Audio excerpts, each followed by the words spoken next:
Hello बच्चों। आज के लेक्चर में हम बात करने वाले हैं 2018 का जो एडवांस का पेपर हुआ था उसके सेक्शन 3 के बारे में। अगर आपने अभी तक सेक्शन 1 एंड सेक्शन 2 नहीं देखा है तो उसके पहले जो वीडियोस हैं पहले वो देख लें, उसके बाद इस लेक्चर पे आए। तो सेक्शन 3 के अंदर हमारे पास 4 क्वेश्चंस आते हैं। इन 4 क्वेश्चंस के अंदर एक होता है लिस्ट 1, दूसरा होता है लिस्ट 2 और इन लिस्ट 1 और लिस्ट 2 के अंदर हमारे पास डिफरेंट पॉइंट्स होते हैं और नीचे ऑप्शंस में इनकी मैचिंग होती है। तो बेसिकली मैच द कॉलम का थोड़ा सा सिंपल वर्जन और उन मैचिंग के अंदर one of them is correct. ठीक है, तो चलिए शुरू करते हैं आज का lecture. So question is, the electric field is measured at a point P which is 0, 0, D generated due to the various charges distribution and dependency of E on D is found to be different for different charge distributions. List 1 contains different relations between E and D. List 2 describes different electric charge distribution along with their locations. Match the functions in list 1 with the related charge distribution in list 2. ठीक है भाई। अच्छा, इस particular के अंदर option थोड़ा बड़ा हो गया था, क्वेश्चन उन्होंने पीछे लिखे हैं, तो यहाँ पे सारे के सारे आपके पास ऑप्शन लिखे हुए हैं। चलिए क्वेश्चन करते हैं। अ पॉइंट चार्ज Q को अगर मैं ओरिजिन पे रख दूंगा तो क्या D दूरी पे उसके ऊपर जो इलेक्ट्रिक फील्ड आने वाली है वो क्या इतनी आएगी क्या? K Q upon D square. यानी क्या इस वाले रिलेशन से मैं कह सकता हूं कि E is inversely proportional to D square. Hence यहां पे तो आ गया मेरा फर्स्ट वाला। ठीक, now let us talk about the second one. A small dipole with point charge Q at 0, 0, L and 0, 0, minus of L। अब सोच के देखो भाई, और ये जो D है इसी एक्सिस पे लाई कर रहा है, तो क्या हो जाएगा ये? तो electric field is equal to 2kp upon dq। क्या ये होगा? यानी क्या मैं कह सकता हूं electric field is inversely proportional to dq होना चाहिए? अगर हाँ तो ये मेरा क्या आंसर हो गया? सेकंड का ये वाला आंसर हो जाएगा। ठीक है, थर्ड वाला, an infinite line charge coincident with x axis with uniform linear charge density lambda। चलिए, इनफाइनाइट लाइन चार्ज है तो क्या इनफाइनाइट लाइन चार्ज के लिए इलेक्ट्रिक फील्ड होता है 2k लैम्डा बाय डी, यानी E is inversely proportional to D आ गया, यानी कि ये थर्ड वाला कहां गया? यहां पे गया। क्या इतना समझ में आया? Two infinite wires carrying uniform linear charge density parallel to the x-axis, the one along y is equal to 0 and z is equal to L has a charge density of plus lambda, and the one y is equal to 0 and z is equal to minus of L has a charge density of minus of lambda। ठीक है, तो इस particular case में क्या मुझे पता है कि एक चार्ज की डेंसिटी की बात कर रहे हैं, तो क्या हम कहते हैं कि जो E होती है वो होती है 2k लैम्डा बाय डी। मानते हो ये बात? अब अगर आप ये मानते हैं बात, तो यहाँ पे कुछ अलग तरीके की चीजें हो रही हैं। किस अलग तरीके की चीजें की बात कर रहा हूं मैं कह रहा हूं कि जब मैं इस पॉइंट पे बात करता हूं सो वो कितनी वैल्यू आएगी? तो मैं कहता हूं, थोड़ा सा यहाँ जगह कर लेते हैं हम लोग। सो आई वुड से कि दो लाइन चार्जेस है, राइट, और यहाँ पे मुझे क्या निकालना है? इलेक्ट्रिक फील्ड निकालनी है। तो क्या अगर मैं इसको 1 और इसको 2 बोल देता हूं, तो यहाँ पे ये अगर ओरिजिन है तो ये है प्लस L की दूरी पे और ये है माइनस ऑफ L की दूरी पे। सो क्या इसके कारण यहाँ पे आएगी 2k लैम्डा अपॉन L। मानते हो ये बात? और इसके कारण आएगी कितनी आएगी? 2k लैम्डा अपॉन L नहीं बोलेंगे, इसको D बोलेंगे, D माइनस और D प्लस ऑफ L, और यहाँ पे sorry D minus of L आएगी। बताइए भाई, तो नेट क्या होने वाला है? नेट इन दोनों को ऐड कर देंगे, लेकिन नेगेटिव रखा है क्या यहाँ पे? हाँ नेगेटिव है, तो इसकी डायरेक्शन उल्टी हो जाएगी, तो इन दोनों को क्या करेंगे? सब्सट्रैक्ट कर देंगे। ठीक है, तो क्या मैं कह सकता हूँ यहाँ पे जब सब्सट्रैक्ट करेंगे डिनोमिनेटर क्या हो रहा है? मल्टीप्लाई हो रहा है, तो क्या D square minus L square में से इसको उड़ा दो तो क्या बचेगा? D स्क्वायर, यानी ये वाला फोर्थ वाला भी यहाँ पे आएगा। चलिए फिफ्थ वाले की बात करते हैं। Infinite plane charge coincident with XY plane with uniform surface charge density. अरे भाई, इसके लिए तो कितना होता है? Sigma upon 2 epsilon naught. ये तो इंडिपेंडेंट होता है D से, हेंस ये हो गया 5। तो हमारे पास आंसर क्या है? 53142। कौन सा मैच कर रहा है? 53142। बिल्कुल, option B becomes the correct answer for this particular question.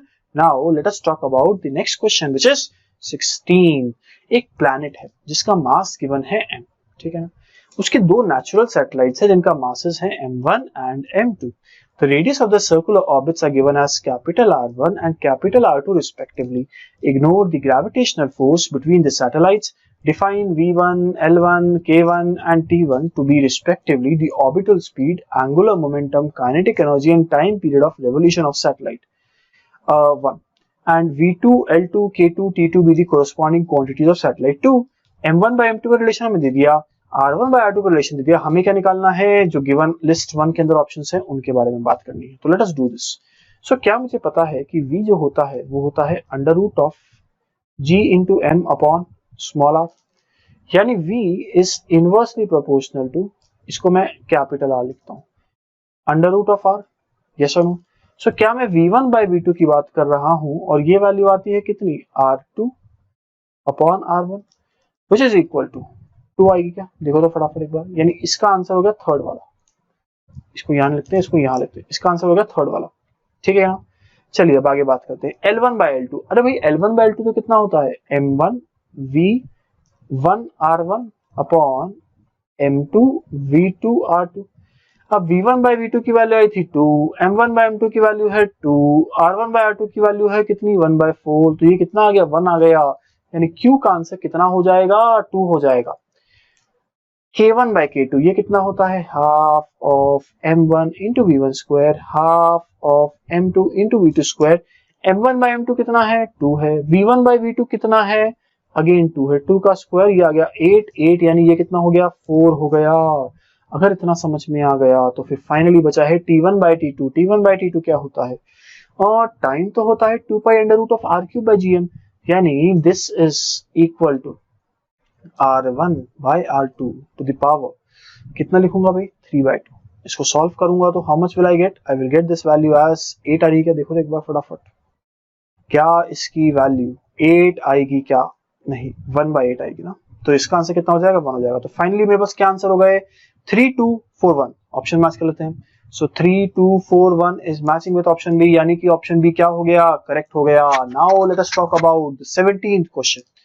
1 mole of a monoatomic ideal gas undergoes 4 thermodynamic processes as shown schematically in the PV diagram below.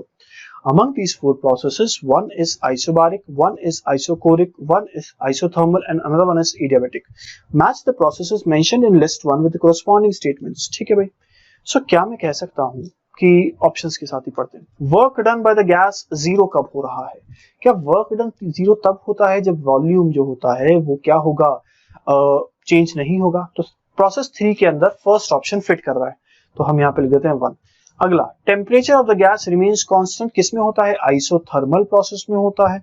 अब यहाँ पे क्या मैं कह सकता हूँ, दिस प्रोसेस इज आइसोथर्मल, यानी कि आइसोथर्मल प्रोसेस फोर्थ वाला है, यानी ये ऑप्शन सही हो गया. क्या इतना एकदम क्लियर है, अगर है तो.